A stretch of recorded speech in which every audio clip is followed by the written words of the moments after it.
और बड़ी खबर आपको बता दें, प्रसिद्ध कथक सम्राट पंडित बिरजू महाराज का हार्ट अटैक की वजह से निधन हो गया है। पद्म विभूषण से सम्मानित 83 साल के बिरजू महाराज ने दिल्ली के साकेत अस्पताल में अंतिम सांस ली। बिरजू महाराज के परिवार की ओर से सोशल मीडिया पोस्ट के जरिए इस बारे में जानकारी दी गई है। गायक मालिनी अवस्थी और अदनान सामी ने भी सोशल मीडिया पोस्ट के जरिए उन्हें श्रद्धांजलि अर्पित की। तो बड़ी खबर इस वक्त आप देख रहे हैं, कथक के क्षेत्र में बहुत बड़ा नाम था पंडित बिरजू महाराज का। लखनऊ के वो निवासी थे, लखनऊ में ही उनका जन्म हुआ था और तब से लेकर कथक के प्रचार प्रसार में उन्होंने अपना पूरा जीवन समर्पित कर दिया था। 83 साल की उम्र में हार्ट अटैक की वजह से उनकी मौत हो जाती है। कल दिल्ली के साकेत अस्पताल में उन्होंने अपनी अंतिम सांस ली। बिरजू महाराज के परिवार की ओर से सोशल मीडिया पोस्ट के जरिए इस बारे में जानकारी दी गई है। लखनऊ से आते थे पंडित बिरजू महाराज। 4 जनवरी 1938 को उनका जन्म लखनऊ में ही हुआ था और तब से लेकर उनका पूरा जीवन काल अगर देखा जाए तो कथक के लिए वो समर्पित था।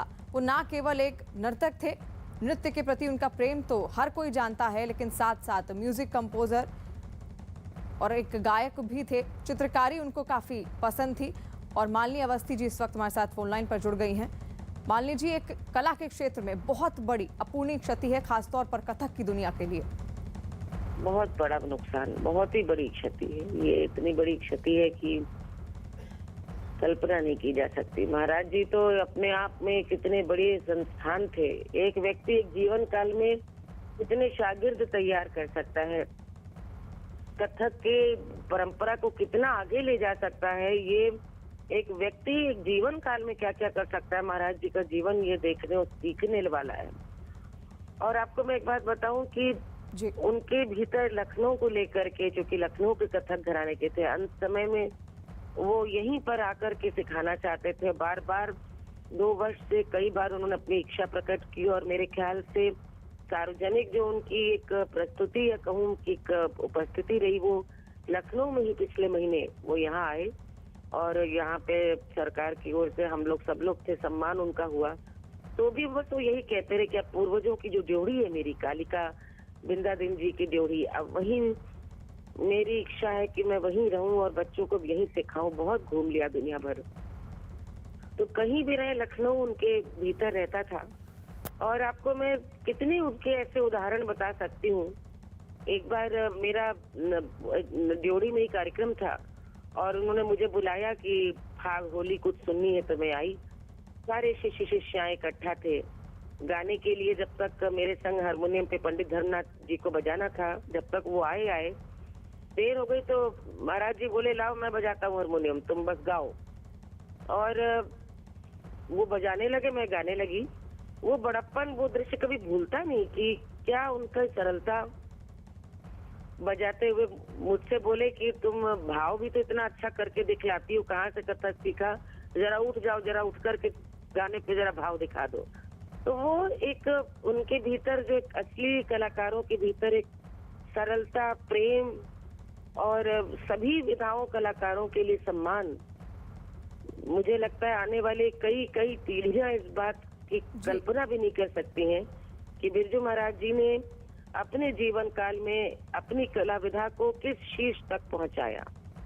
बहुत युवावस्था में ही उनके शागिर्द तैयार हुए और दुनिया भर में आज कोई भी कथक सीखता और जानता है तो ये हो नहीं सकता कि वो ये न कहे, न माने, न स्वीकार करे कि उसका कथक पंडित बिरजू महाराज जी के नृत्य से प्रभावित है। एक ग्रामर सेट किया, व्याकरण सेट करा उन्होंने कथक का। बहुत बड़ी क्षति है। हम लोग तो बिल्कुल अनाथ, व्यक्तिगत तौर पर मैं स्वयं को अनाथ महसूस करती हूँ। जी मालिनी जी, और वाकई ये कला के क्षेत्र के लिए या फिर अगर कथक की दुनिया की बात करें तो बहुत बड़ी क्षति है, जिसको कभी पूरा नहीं शायद किया जा सकता, क्योंकि कथक के प्रचार प्रसार में उन्होंने अपना पूरा जीवन लगा दिया था। वहीं रक्षा मंत्री राजनाथ सिंह ने बिरजू महाराज के निधन पर शोक जताते हुए ट्वीट किया। पंडित बिरजू महाराज जी के भारत की कला और संस्कृति के अगुआ थे। उन्होंने कथक नृत्य के लखनऊ घराने को दुनिया भर में लोकप्रिय बनाया। उनके निधन से गहरा दुख हुआ है। उनका निधन कला जगत के लिए एक अपूर्णीय क्षति है। उनके परिवार और प्रशंसकों के प्रति संवेदना। वहीं अब आगे बढ़ते हैं, उत्तराखंड की बात करते हैं। उत्तराखंड की सियासत से बड़ी खबर आ रही है। उत्तराखंड के कैबिनेट मंत्री हरक सिंह रावत को बीजेपी ने पार्टी से निकाल दिया है। हरक सिंह रावत को बीजेपी ने 6 साल के लिए पार्टी से बर्खास्त कर दिया है। सीएम धामी ने हरक सिंह रावत को मंत्रिमंडल से भी बर्खास्त कर दिया है। हरक सिंह रावत आज कांग्रेस में शामिल हो सकते हैं। दरअसल हरक सिंह रावत अपनी बहू के लिए लैंसडाउन से टिकट की मांग कर रहे थे। उत्तराखंड पर बीजेपी कोर ग्रुप की बैठक हुई थी, जिसमें हरक सिंह रावत शामिल नहीं हुए थे। और उत्तराखंड के बर्खास्त मंत्री हरक सिंह रावत ने न्यूज 18 से बात भी की। नहीं, मेरे केवल मैं अभी देहरादून से दिल्ली आया। सोशल मीडिया में जो है, सोशल मीडिया जिस तरह चलाता है कि भाई दिल्ली रवाना हुए, कौन सम्मिलित हो सकते हैं, जबकि मेरी समझ में किसी से कोई बात नहीं हुई थी। मुझे कभी कभी ऐसा लगता है कि सोच और कुछ फर्जी समाचारों के बलबूते पे इतनी बड़ी पार्टी जो अपने आप को देश में सरकार चला रही हो, वो इतना बड़ा ऐसा चीज कैसे ले सकती है, ये मेरी समझ से परे है। और बीजेपी नेता महेंद्र भट्ट ने भी न्यूज 18 से बात की और कहा कि हरक सिंह पर कार्रवाई हुई है। देखिए, मैंने न्यूज 18 से समाचार को भी देखा है ना, और कुछ जानकारी भी मैं लगा रहा हूँ, से बात कर रहा हूँ। जैसी कोई जानकारी मिलती है, और क्योंकि पार्टी का ना अनुशासन है, दबाव की राजनीति बीजेपी के अंदर चलती नहीं है। हरक सिंह उत्तराखंड के बहुत बड़े नेता हो सकते हैं, लेकिन पार्टी के अंदर मर्यादा और संगठन के नियमों के आधार चलने का जो नेचर है, उसको उन्होंने माना नहीं है। और पार्टी ने अगर ऐसा कोई निर्णय लिया तो एक अच्छा निर्णय है। बीजेपी नेता नेहा जोशी ने न्यूज 18 से बातचीत में कहा कि बीजेपी में दबाव की राजनीति नहीं हो सकती। देखिए, हरक सिंह रावत जी को पार्टी विरोधी गतिविधियों के चलते उनको 6 साल के लिए पार्टी से निष्कासित किया गया है। मंत्रिमंडल से भी उनको हटा दिया गया है आदरणीय धामी जी द्वारा। और भारतीय जनता पार्टी में दबाव की राजनीति नहीं चलती है, ये हम सब जानते हैं। भारतीय जनता पार्टी की जो नीति और रीति रही है, उसमें जो पार्टी के संगठन के जो सिद्धांत है, उनके विचारों में काम करेगा, जनहित के लिए काम करेगा, वही आगे चल सकता है। तो कहीं ना कहीं एक कश्मकश की स्थिति लगातार बनी हुई थी, और मुझे खुशी है कि आज पार्टी ने ये निर्णय लिया है। और इसी खबर पर देहरादून से दीपांकर भट्ट हमारे साथ लाइव जुड़ गए हैं। दीपांकर, अब हरक सिंह रावत की बर्खास्तगी के बाद बीजेपी और कांग्रेस में किस तरह की हलचल देखने को मिल रही है?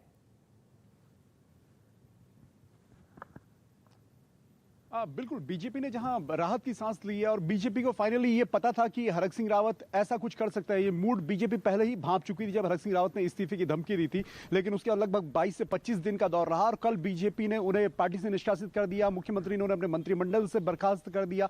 अब आज जो बीजेपी के प्रदेश अध्यक्ष मदन कौशिक, वो दोपहर 12 बजे और मुख्यमंत्री देहरादून पहुंचेंगे। अभी दोनों नेता दिल्ली में, और उसके साथ साथ कांग्रेस में इस तरह की खबरें हैं कि आज हरक सिंह कांग्रेस में शामिल हो सकते हैं, और आज अगर नहीं हुए तो कल तक शामिल होंगे, क्योंकि अब बीजेपी और कांग्रेस के अलावा कोई दूसरा ऑप्शन उत्तराखंड में नहीं है। तो बीजेपी ने आपको बाहर का रास्ता दिखा दिया था, अब कांग्रेस की तरफ हरक सिंह रावत जाएंगे। और हरक सिंह रावत के कहीं ना कहीं कांग्रेस के जो सीनियर लीडर्स हैं उत्तराखंड के, चाहे गणेश गोदियाल हो, चाहे हरीश रावत हो, चाहे प्रीतम सिंह हो, कहीं ना कहीं इन सभी नेताओं को इस बात का जानकारी है कि ये अब हरक सिंह रावत कांग्रेस में शामिल होंगे। और बहू के टिकट को लेकर खासा विवाद था, तो बीजेपी ने साफ तौर पर कहा था कि एक परिवार से 2 टिकट हम नहीं देंगे। तो अब कांग्रेस ने कहीं ना कहीं इस बात से सहमति जताई है कि आपको 2 टिकट हम देंगे, और जो 2022 का चुनाव होगा उसमें हरक सिंह रावत और उनकी बहू भी लड़ेंगी। लेकिन अब इंतजार रहेगा कि आज या फिर कल किस वक्त हरक सिंह रावत कांग्रेस में शामिल होंगे। जी, तो कांग्रेस में कब शामिल होंगे इस बात की अभी स्पष्ट पुष्टि नहीं है, लेकिन हरक सिंह रावत को बर्खास्त कर दिया गया है पार्टी से। हरक सिंह रावत को बीजेपी ने 6 साल के लिए पार्टी से बर्खास्त कर दिया है। सीएम धामी ने हरक सिंह रावत को मंत्रिमंडल से भी बर्खास्त कर दिया है। हरक सिंह रावत आज कांग्रेस में शामिल हो सकते हैं। 2 तस्वीरें आप देख रहे हैं, एक और मंत्रिमंडल से उनको बर्खास्त किया गया है, और वहीं धामी ने उनको, पुष्कर सिंह धामी जो कि मुख्यमंत्री भी हैं उत्तराखंड के इस वक्त, उन्होंने बर्खास्त किया है। और देहरादून से हमारे सहयोगी लगातार हमारे साथ जुड़े हुए हैं। अब यहाँ पर बर्खास्तगी की तो बात हो गई, लेकिन साथ साथ एक साफ संदेश भी दीपांकर अगर देखा जाए तो बाकी विधायकों को, क्योंकि उम्मीदवारों के नामों पर अभी मुहर लगी नहीं है, तो ऐसे में बाकी जो विधायक हैं, बाकी जो उम्मीदवार हैं, बाकी जो कार्यकर्ता हैं, उनको भी एक साफ संदेश इस बर्खास्तगी के जरिए चला गया होगा। तो आपको बता दें कि मंत्रिमंडल से बर्खास्त कर दिए गए हैं हरक सिंह रावत, 6 साल के लिए उनको बर्खास्त किया गया है। गोवा चुनाव के लिए आम आदमी पार्टी ने अपनी पूरी ताकत झोंक दी है। दक्षिण गोवा में पार्टी के संयोजक Arvind Kejriwal door to door campaign के तहत लोगों के बीच पहुंचे, जिसकी कुछ तस्वीरें वहां की कुट्टाली गांव कोट तालीम से भी सामने आई, जहां घर घर जाकर अरविंद केजरीवाल ने लोगों से आम आदमी पार्टी को वोट देने की अपील की। उन्होंने लोगों में पर्चे भी बांटे और उनके सामने दिल्ली की मिसाल पेश की। दिल्ली में हमने बहुत काम किया है, गोवा में भी मौका मिलेगा, एक मौका देके देखिए। चुनाव प्रचार के दौरान एक महिला ने अरविंद केजरीवाल के पैर छू लिए तो एक बुजुर्ग ने केजरीवाल को गले लगा लिया और उन्हें ये भरोसा दिया कि गोवा की जनता उनके साथ है। आपको जिताने का है नहीं? हाँ, जरूर जिताएंगे। जिसके बाद अरविंद केजरीवाल ने भी ये दावा कर दिया कि गोवा में सरकार तो वो ही बनाएंगे। लोग बहुत एक्साइटेड है आम आदमी पार्टी को वोट देने के लिए और लोगों को चेंज चाहिए।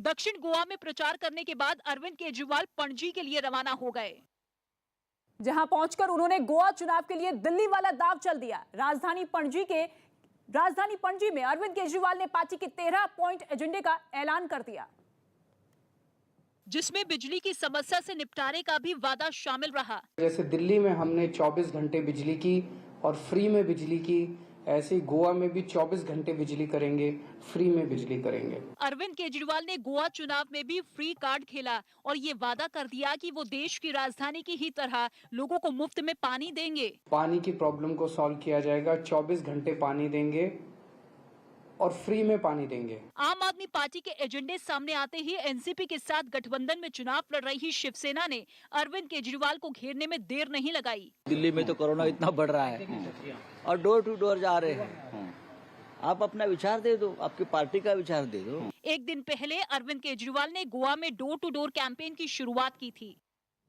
दिल्ली में आज शाम बीजेपी की एक अहम बैठक होने वाली है। बड़ी बैठक में यूपी चुनाव के तीसरे और चौथे चरण के उम्मीदवारों पर चर्चा की जाएगी। इस बैठक में मुख्यमंत्री योगी आदित्यनाथ, दोनों डिप्टी सीएम और यूपी प्रदेश अध्यक्ष स्वतंत्र देव सिंह भी शामिल होंगे। तीसरे और चौथे चरण के होने वाले चुनाव को लेकर उम्मीदवारों के चयन को लेकर ये बैठक होनी है।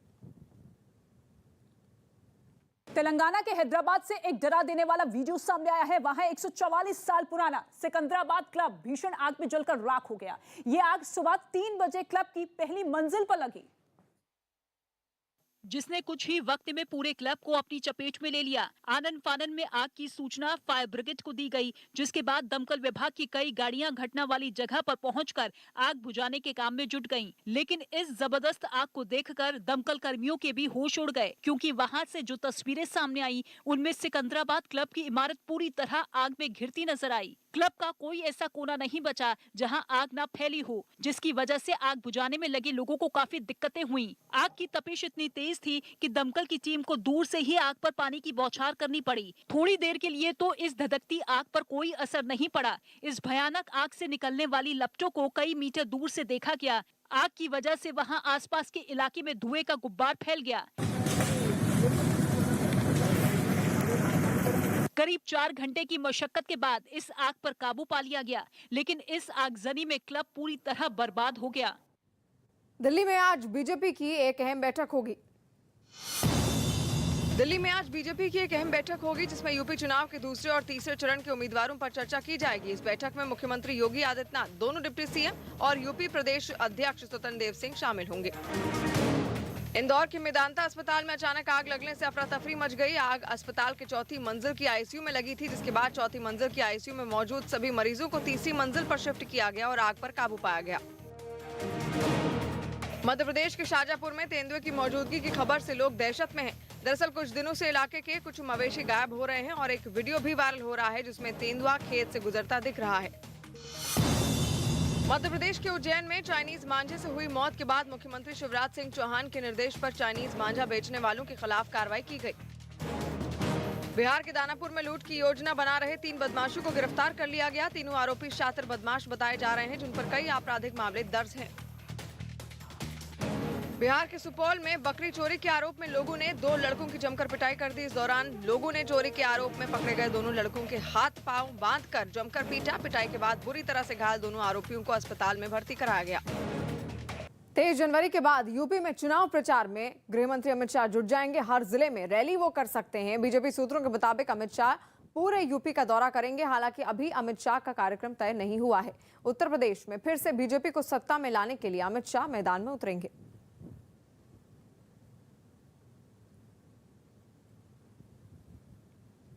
प्रशांत महासागर में मौजूद टोंगा द्वीप समूह के पास एक ज्वालामुखी विस्फोट से तबाही मच गई।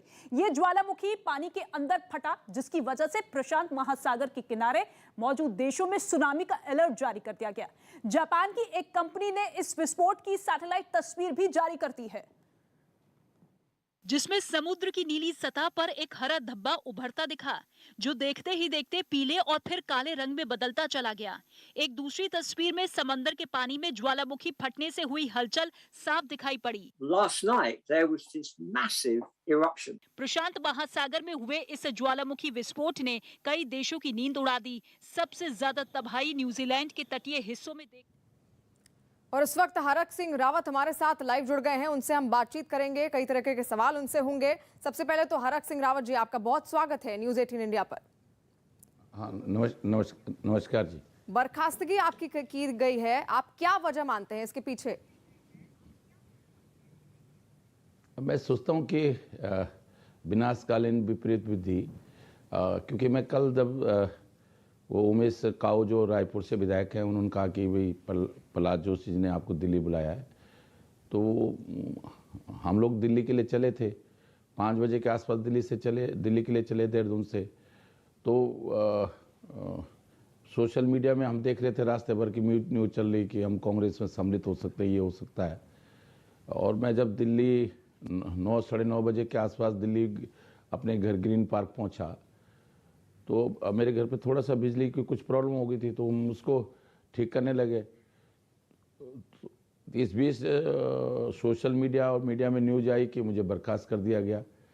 तो जबकि बल्कि अनिल बलूनी जी से जो पार्टी के प्रवक्ता उनसे बातचीत हुई, तो मैंने कहा भाई इसमें मैं थका हूँ और सुबह मैं आपको मिलने आऊँगा, फिर बातचीत करेंगे। तो अचानक ये जो घटनाक्रम एकदम तेज़ी के साथ हुआ। मैं सोचता हूँ कि जो ईश्वर करता है, जो केदार बाबा बद्रीनाथ का जो आशीर्वाद होता है, वो शायद कोई अच्छे के लिए होता है।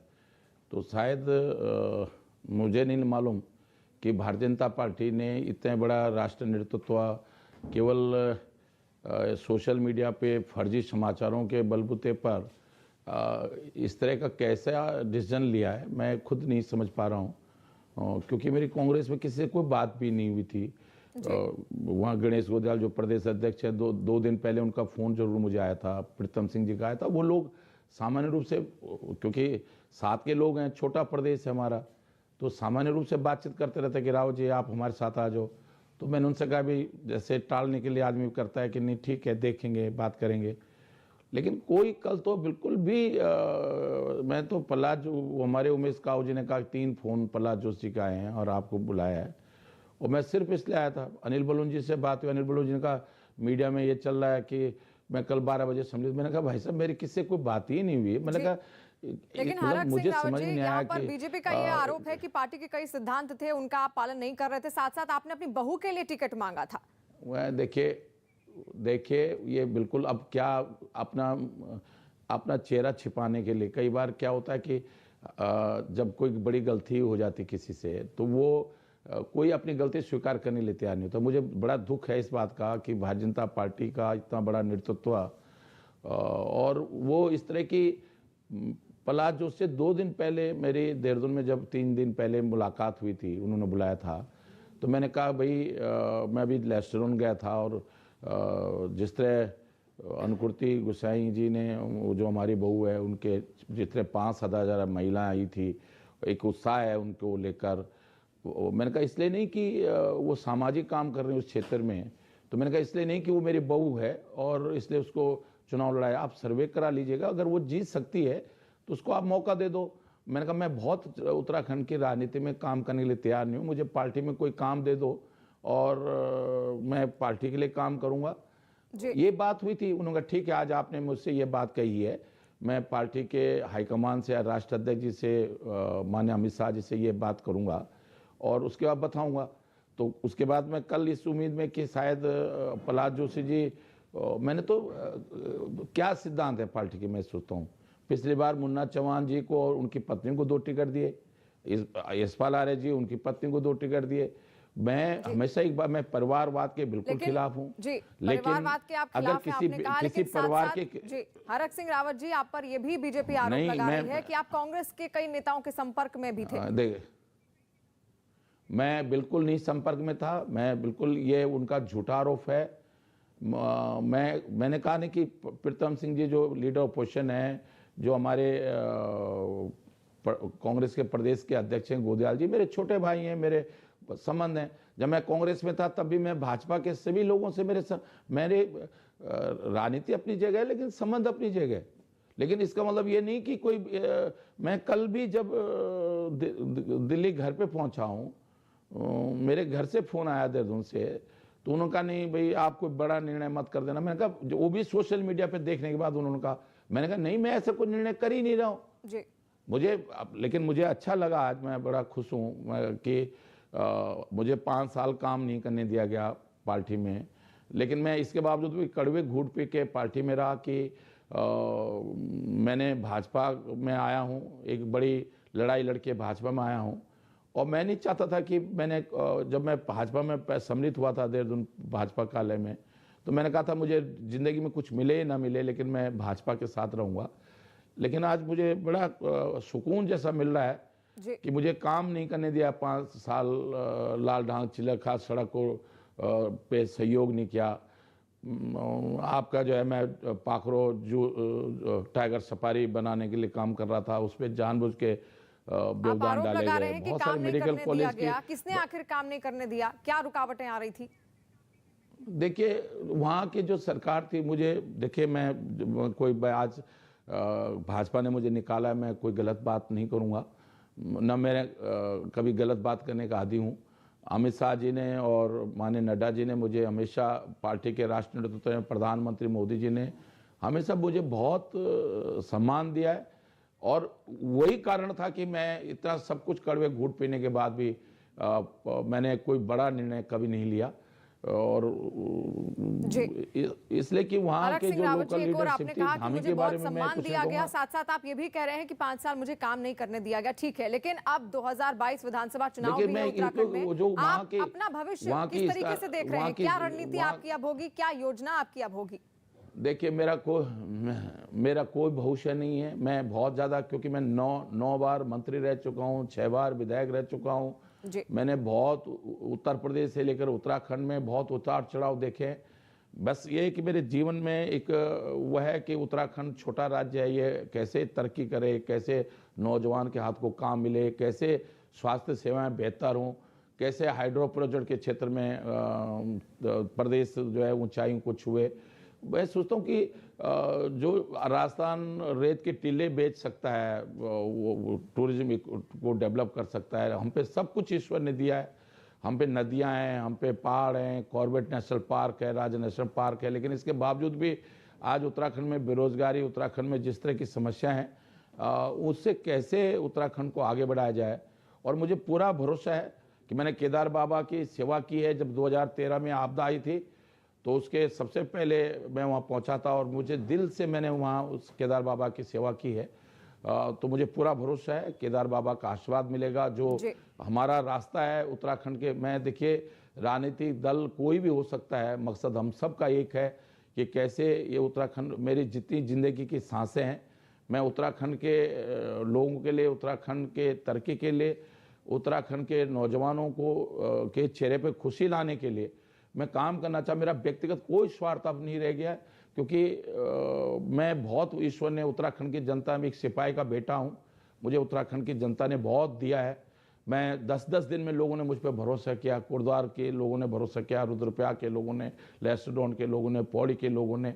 और ये उत्तराखंड का नौजवान मेरी ताकत है, उत्तराखंड की माता बहनें मेरा, उनका आशीर्वाद मेरी ताकत है जी। और उस ताकत का प्रयोग, उनके आशीर्वाद और बद्रिकदार के आशीर्वाद का प्रयोग मैं उत्तराखंड के भलाई के लिए, जब तक मेरी सांसें हैं, मैं उसके लिए करना चाहता हूँ। देखिए, मैं सोचता हूँ कि प्रदेश की सरकार में जो लीडरशिप थी इन 4-4.5 साल में, धामी ने जरूर मुझे सहयोग किया है, लेकिन उनको समय बहुत कम मिला। लेकिन उससे पहले जिस तरह मैं अच्छा काम कर रहा हूँ, ज़बरदस्ती उसमें व्यवधान डालने की कोशिश की जाती रही। लेकिन सिर्फ मैं इसलिए कि मैं कांग्रेस छोड़ के भाजपा में नहीं आया होता तो शायद मैं, क्योंकि मैं इतना घुटन जैसा माहौल था, मैं नहीं रह सकता था। लेकिन मेरे सामने धर्म संकट ये था कि हम कांग्रेस छोड़ के भाजपा में आए थे, फिर लोग हम पे आरोप लगाते कि आपने, अच्छा है भाजपा ने मुझे खुद ही निकाल दिया। और मेरा बहुत बड़ा, आज मैं बहुत रिलैक्स हूँ, मैं आराम से आपने कहा कि अच्छा है भाजपा ने आपको खुद ही निकाल दिया, लेकिन सवाल ये भी है यहाँ पर हरक सिंह रावत जी कि आखिर क्या आप आगे की रणनीति आपकी क्या है, पहले तो ये बताइए। कांग्रेस में शामिल होने की बहुत सारी अटकलें आपकी हैं। देखिए अब तक बिल्कुल, जब अब तक की अटकलें बिल्कुल, जैसे मैं कहूँ ना, बाघ आया और आदमी डर की वजह से कूद जाता है, ऐसे ही हुआ। पता नहीं भाजपा को मैं खुद नहीं समझ पा रहा हूँ कि कैसे इनके दिमाग में, हो सकता है मेरे मोबाइल टेप कर रहा हूँ, मैं हंसी मजाक कर रहा हूँ मैं कि भाई, मैंने तो कल भी जो सच है वो कहा पार्टी से कि मैंने कहा भाई भाजपा की सरकार नहीं आ रही प्रदेश में, लेकिन केवल इसलिए मैं नहीं भाजपा छोड़ूंगा कि भाजपा सरकार नहीं आ रही तो मैं भाजपा छोड़ दूंगा। लेकिन क्योंकि लोगों का रुझान, युवाओं का रुझान, कर्मचारियों का रुझान भाजपा के पक्ष में नहीं है उत्तराखंड में। ये मैं कड़वी सच्चाई, पिछले 6 महीने से मैं अपनी पार्टी के नेतृत्व के सामने, नड्डा जी से मैंने बातचीत की, माननीय अमित शाह जी से बात की, सबसे मैंने कही, लेकिन मैं इससे छोड़ने वाला नहीं था पार्टी की सरकार नहीं आ रही। अरे अगर अच्छे दिनों में हम साथ हैं तो क्या बुरे दिनों में नहीं साथ रहेंगे?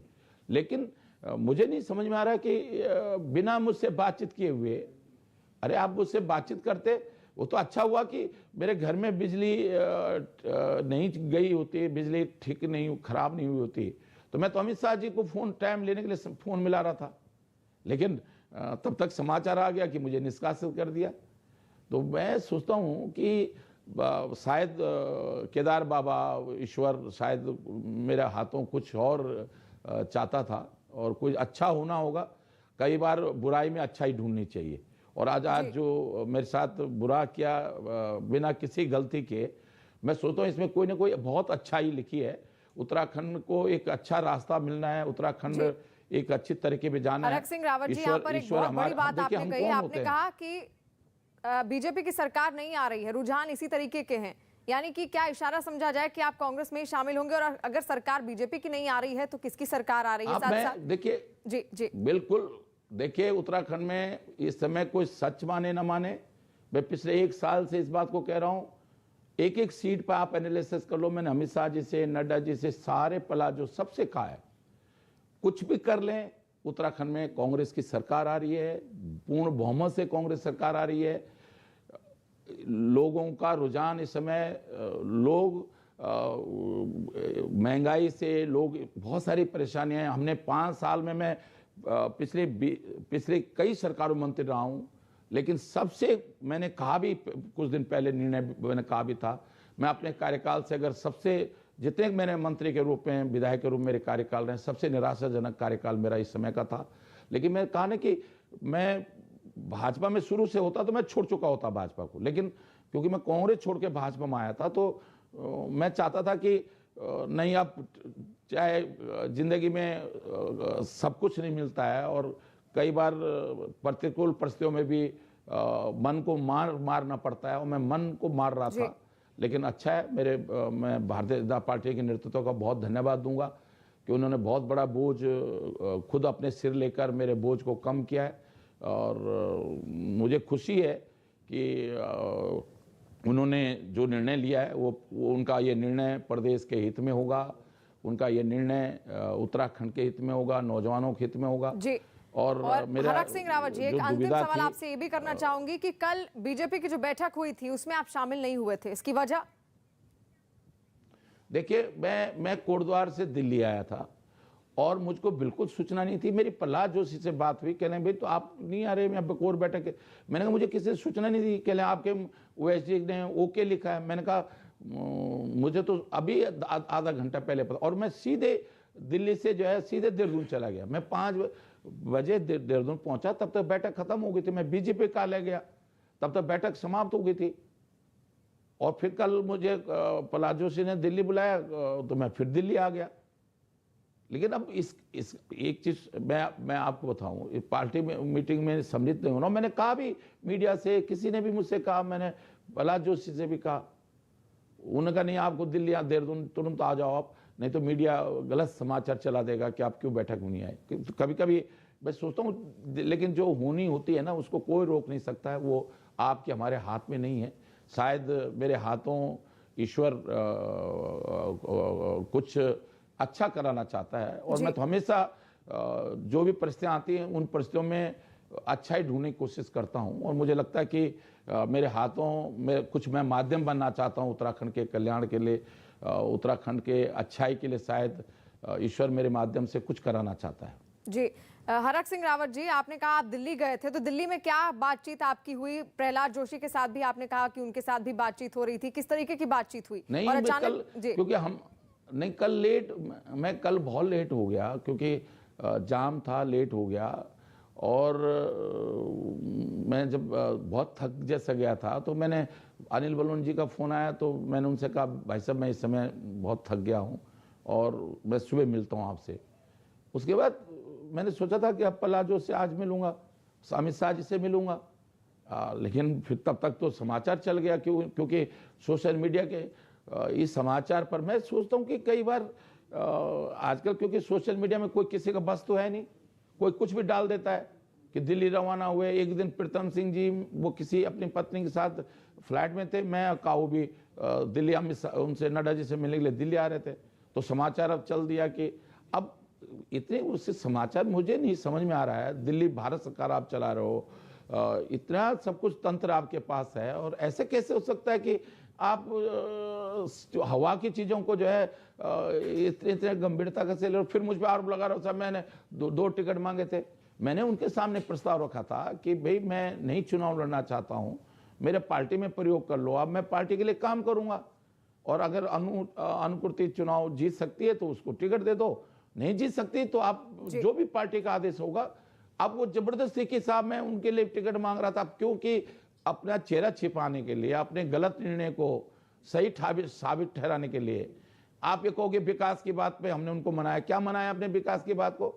मैंने सेंट्रल स्कूल कम से कम जावड़कर जी से लेकर, कोटद्वार में सेंट्रल स्कूल के लिए जावड़कर जी से लेकर मुख्यमंत्री से 10 पत्र लिखवाए, धर्मेंद्र प्रधान जी से 10 बार मिला, अमित शाह जी से कहा, नड्डा जी से कहा, प्रहलाद जोशी से कहा। आपने सेंट्रल स्कूल कोटद्वार में नहीं दिया। सारे ही मैंने मेहनत करके जो है फाइल जो है धर्मेंद्र प्रधान जी के यहाँ पड़ी हुई है। मेडिकल कॉलेज 5 साल में आपने न्यू तक नहीं रखने दी मुझे, लड़ झगड़ के जब मैं इस्तीफे की धमकी, तब आपने एक जियो जारी करा 25 करोड़ का। आप क्या मतलब आप कह रहे हो हम विकास के मुद्दे पे साथ दिया, आपने क्या साथ दिया विकास के मुद्दे पे? आप साथ देते तो आज मैंने दून मेडिकल कॉलेज, पिछली कांग्रेस सरकार में दून मेडिकल कॉलेज बनाया। कोरोना महामारी में दून मेडिकल कॉलेज ने सबसे अधिक इलाज किया उत्तराखंड के लोगों का, सबसे अधिक टेस्टिंग हुई। अगर आज कोटद्वार मेडिकल कॉलेज बनकर तैयार हो जाता तो किसी महामारी से जो है पूरे पौड़ी जिले को और पूरे बिजनौर जिले को उसका फायदा होता। तो मैं अपने लिए बनाना चाहता हूँ क्या इस काम को? ठीक है, हरक सिंह रावत जी, आपने कहा कि 5 साल हाँ, आपको मेरे जी बोलिए आप अपनी बात रखिए। मेरी एक आदत जरूर है कि अगर मैंने 2017 में उत्तराखंड कोटद्वार की जनता से, गडकरी जी आए थे मेरे चुनाव प्रचार में, वायदे क्या था, हमारी सरकार आएगी, हम मेडिकल कॉलेज बनाएंगे, हम जिला बनाएंगे, हम इसके लिए काम करेंगे। मैं ईमानदारी के साथ लगा था। मैंने इतना मतलब मैं थक गया था पत्र लिख के कि मेडिकल कॉलेज के लिए मैंने क्या कोशिश नहीं की।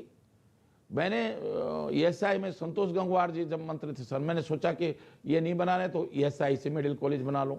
मैंने वो भूमि ट्रांसफर करा ली, मैं श्रम विभाग से 50 करोड़ दे दिया, जिसमें मुझ पर आरोप लगाएंगे मैंने, जैसे वो पैसे मैंने खा दिया हूँ।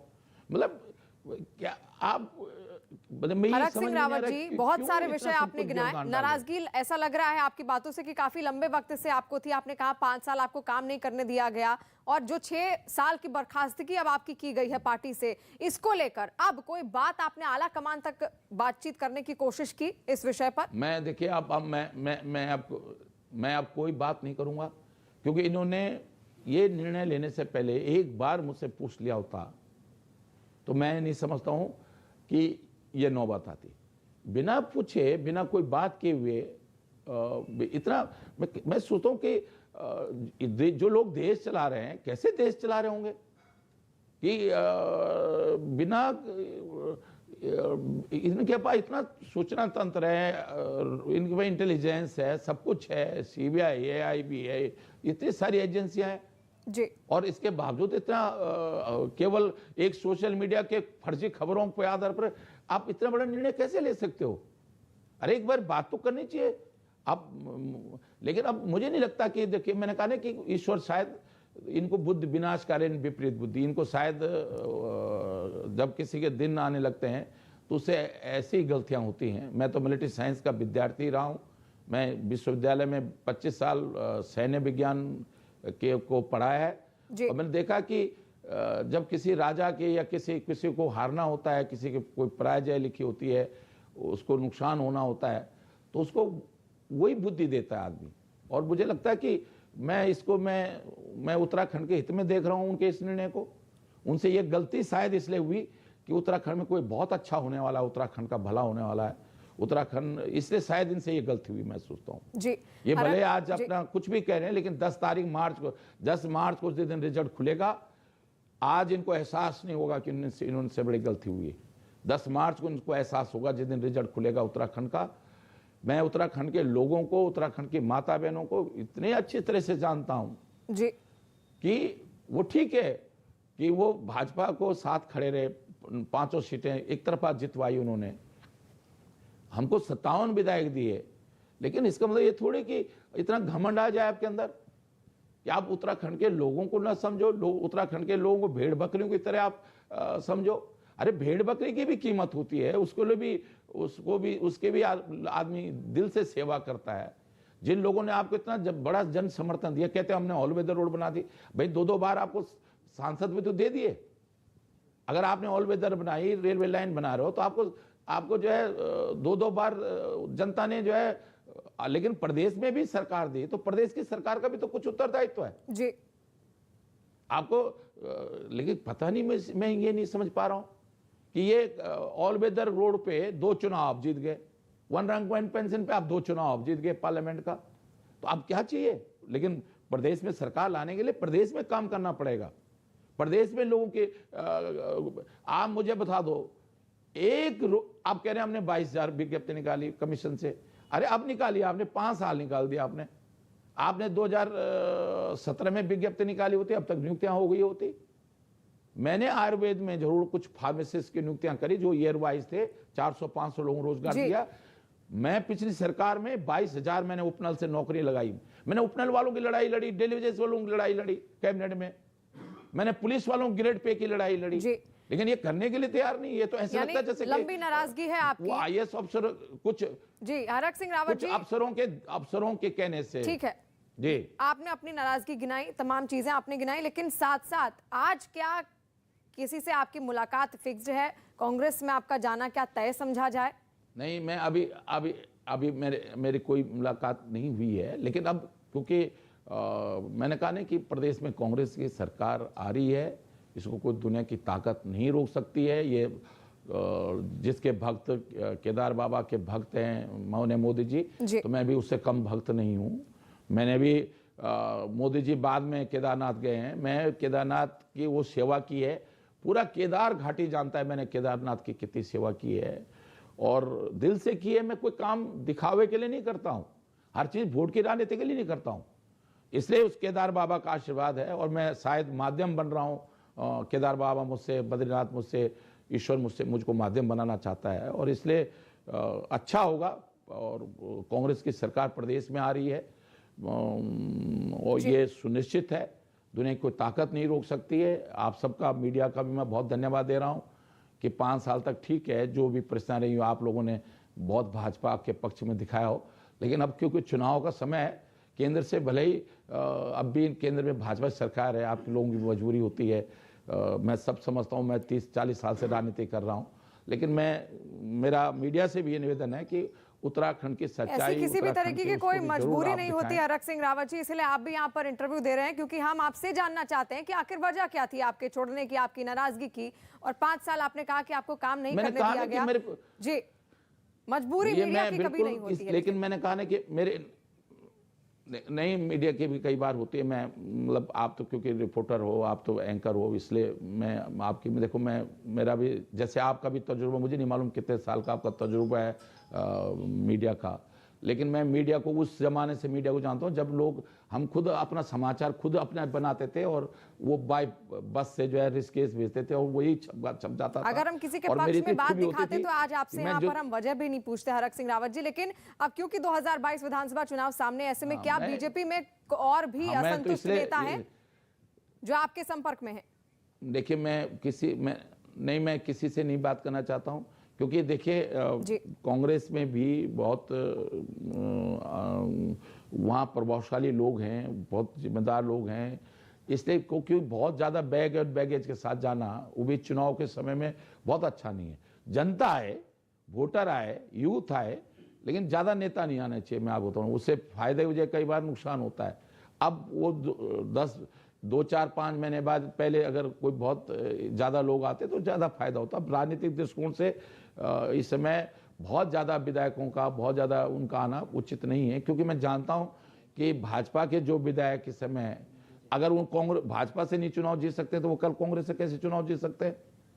क्योंकि अगर भाजपा, उनके खिलाफ भी जो है बहुत सारे कैंडिडेट हैं जो जिनके खिलाफ भी। हरक सिंह रावत जी, एक सवाल और आपसे यहाँ पर करना चाहूंगी।